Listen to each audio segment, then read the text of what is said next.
Olá, pessoas. Boa tarde. Boa tarde. Tá tranquilo? Todo mundo olhando? Todo mundo olhando. Deixa eu só deixar aqui aberto o telefone para caso haja algum comentário ao vivo, coisas assim. Então, gente, nós vamos continuar sobre aquele assunto que é o queísmo. Vocês lembram o que é o queísmo? Queísmo é o uso indiscriminado da palavra que, né, que torna o texto muito cansativo e também extremamente travado. O que, dentro da língua portuguesa, pode ser cerca de 10 coisas diferentes, né? Mas esse uso indiscriminado ele pode ser evitado por meio de uma reconstrução frasal. Nós vamos ver então alguns exemplos de como esses ques em excesso podem ser evitados e também banidos. Vamos lá, aqui ó. Temos ali o queísmo, né, que eu acabei de definir novamente, que é o uso indiscriminado do que. Nós vamos então ver duas frases em que há um uso extremamente pernicioso desse que, um uso malucão, um uso fora do comum. Ó, vamos ler essa primeira frase que está aparecendo lá. Ó, muitos candidatos do Enem revelaram que desconheciam totalmente a matéria que constava dos programas que foram organizados pela banca que os examinava. Viram quantos ques absurdos tem essa frase? Vamos eliminar todos eles? Mas como é mágica? Não, é conhecimento gramatical. Vamos lá. Ó, muitos candidatos do Enem revelaram. Isso aí é uma oração principal. Só que está faltando uma parte dela, que é o quê? O complemento do verbo revelaram. Porque quem revela, revela alguma coisa. Né? Nós não podemos pôr um ponto final depois daquele verbo revelaram. Portanto, essa frase ela está incompleta. Então ela chama uma outra coisa para servir de complemento para esse verbo. E nesse caso aí, nós temos uma outra frase que ela vai se submeter a ser complemento de algo da frase anterior. Isso aí é a subordinação, que é quando uma frase ela perde todo aquele poder de algo completo e ela se submete a ser parte de outra frase. Ou seja, uma frase, quando ela é subordinada, ela perde o quê? O seu estatuto de frase completa. Então ela desce um degrau, aí ela deixa assim de ser uma frase autônoma para se tornar parte de uma frase anterior. Então vamos lá, ó. Vamos reescrever então. Ó. Muitos candidatos do Enem revelaram aí ó, que desconheciam totalmente a matéria. Como que a gente vai eliminar esse que? Vamos colocar o verbo daquela oração subordinada ali em uma das três formas nominais. Lembram quais são as três formas nominais do verbo? Infinitivo, que é como os verbos aparecem lá nos dicionários: cantar, vender, partir, revelar, desconhecer, né? Gerúndio é quando os verbos terminam em NDO, cantando, vendendo, partindo, e o particípio, que é quando os verbos terminam em ado ou ido, né? Cantado, vendido, partido, revelado, desconhecido. Nesse caso ali, a forma nominal que cabe é o infinitivo. Então nós vamos eliminar aquele primeiro que, colocando o verbo desconheciam no infinitivo. Ó. Muitos candidatos do Enem revelaram desconhecer a matéria. Viu que nós já eliminamos um que? Fantástico, né? E outra coisa ali, tem outro que depois, a matéria que constava dos programas. Essa frase, que constava dos programas, dá uma característica para o substantivo matéria. Portanto, essa frase é uma oração adjetiva.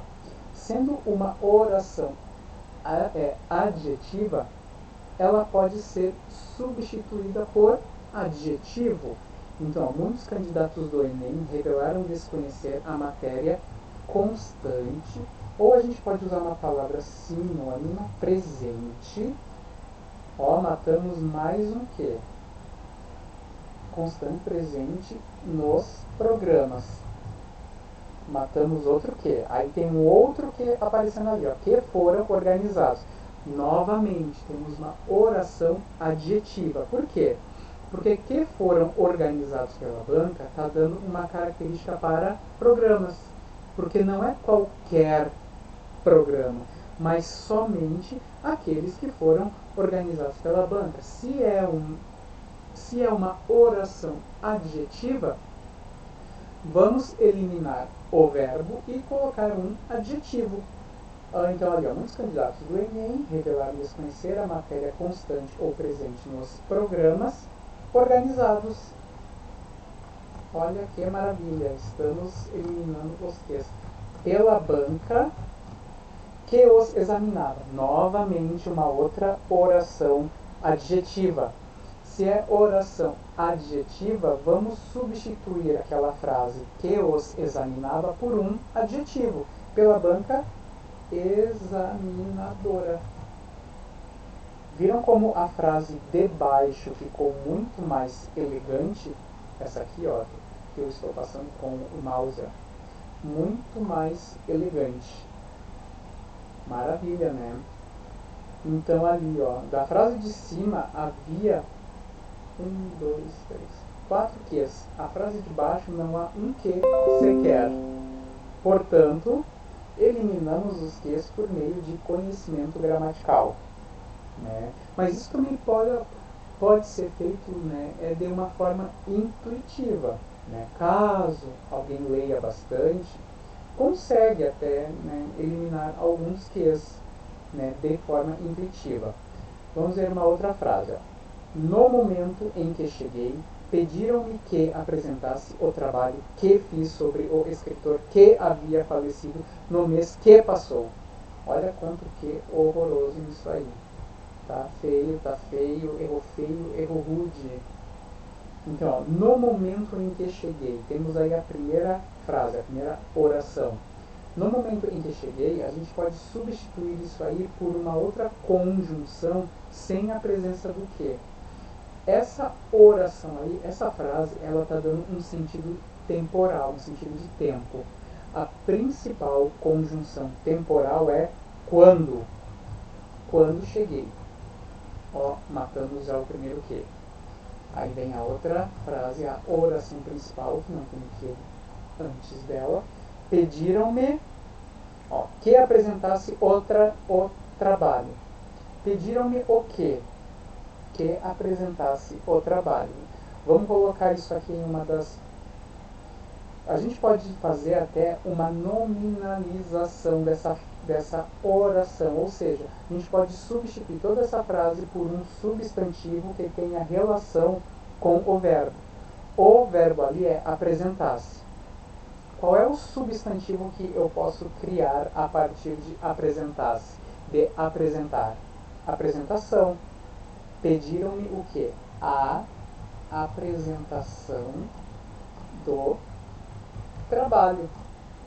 Olha só, eu acabei com uma frase e também eliminei um que de lambuja. Por qual método? Nominalização, que é quando tu transforma uma frase em um substantivo ou um adjetivo, né? Porque na gramática greco-latina da Grécia e também da Roma antigas, nomes significavam o quê? Os substantivos e os adjetivos, né? Porque são o quê? palavras nomeadoras. Uma dá nome às coisas e a outra dá qualidade para esses nomes. Então ali, ó, agora um outro que ali, ó, que fiz sobre o escritor. Esse que fiz sobre o escritor dá uma característica, dá uma qualidade para o trabalho. Portanto, é uma oração adjetiva. Vamos substituir isso por um adjetivo. Basta retirar aquele verbo e colocá-lo no particípio. O trabalho feito por mim sobre o escritor, outra frase adjetiva, que havia falecido no mês. Então ali, ó, o escritor está sendo qualificado por uma oração que vem logo depois dele, portanto uma oração adjetiva. Vamos substituí-la por um adjetivo também. O escritor falecido no mês, e ali que passou no mês passado. Ótimo, acabamos com isso. Tranquilo? Então, vocês viram ali, ó, que todos os ques foram eliminados. Não há um que para contar história, né? E vou falar rapidinho então sobre uma das funções maravilhosas do que é o pronome relativo. Pronome relativo na nossa língua é um dos maiores instrumentos de coesão textual. O que é uma coesão textual? É quando o texto ele se comunica entre si. Quando as frases de um texto elas se comunicam, por quê? Porque a próxima frase sempre retoma algo que foi dito antes. Isso que é coesão textual. É quando as frases estão amarradas. Por quê? Porque é uma comunicação de coisas ditas em cada frase. As frases seguintes, elas vão retomando coisas que foram ditas anteriormente. Então, assim, ó, nós vamos fazer um exercício rápido sobre essa função do que de coesão textual. Quando o que ele retoma uma coisa que foi dita antes, ele é um pronome relativo. Pronome relativo é tudo aquilo que faz uma relação entre frases. Ou seja, ele pega algum elemento que é comum entre essas duas frases e substitui a segunda ocorrência pelo pronome relativo. Ó, vamos ler essa frase que está ali na tela. O animal sofreu muito nas florestas. Eu resgatei o animal. Qual é a parte que é comum entre essas duas frases? Eu vou selecionar aqui com o mouse. Animal. Isso aqui está comum entre essas duas frases. Vou colocar até em negrito. Então, ó, a gente vai pegar e usar o que como pronome relativo para unir essas duas frases, para encaixar a segunda frase dentro da primeira. Como é que a gente faz? A gente repete, a gente reescreve a parte que é comum entre as duas frases e tasca o pronome relativo. O animal que eu resgatei sofreu muito nas florestas. Olha só, eu tornei a frase mais enxuta, as duas frases elas estão se comunicando fortemente entre si por causa do pronome relativo e o período composto ficou menor, ó, ficou menor do que está acima e não há repetição. Tranquilo? Vocês viram então que é barbada isso aí. Quer dizer, não é tão barbada assim, mas interessante. Qualquer dúvida, então, vocês podem colocar alguma coisa ali nos comentários. Podem indicar também assuntos para eu falar sobre. Tá bom? Beijo.